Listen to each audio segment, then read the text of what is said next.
I'm Alvin Alcobendas, 24 years old. 10 months na ako kay V-Mobile. I'm a registered nurse. But unfortunately, hindi po ako naging employee. Naging volunteer nurse po ako for around 1 year din po. Pero hindi po talaga sinwerte. Nalaman ko po si V-Mobile noong April 2011. Nag-Facebook ako. Nakita ko yung hyphen video.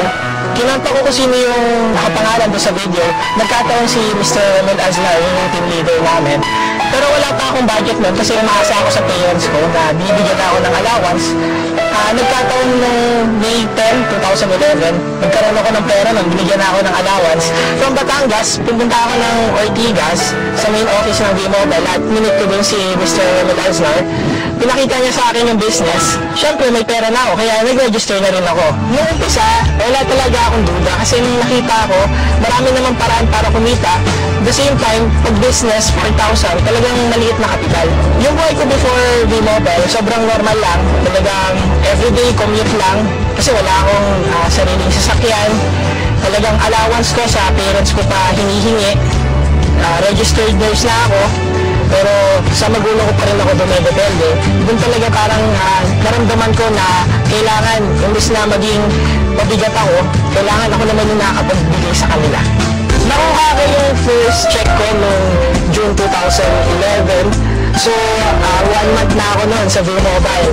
Nung una kong nakita yun, talagang masaya ako kasi hindi pala talaga scam ko si V-Mobile. Totoo pala po kasi mismo nung pinapalitan ko yung check pera talaga yung hawak ko. Kaya masaya ako.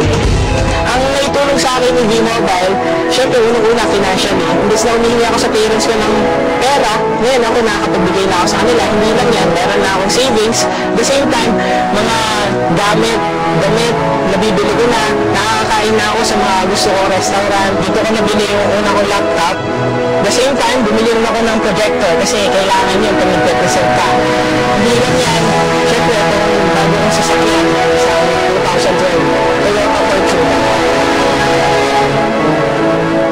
Naabot ko yung first 1 million ko after 9 months. Talagang hindi ako makapaniwala.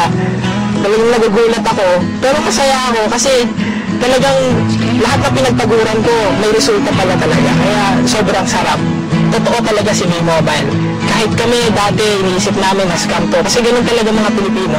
To see is to believe. Nung nakita ko na may pera pala talaga dito kay V-Mobile, doon ako naniwala na totoo pala si V-Mobile.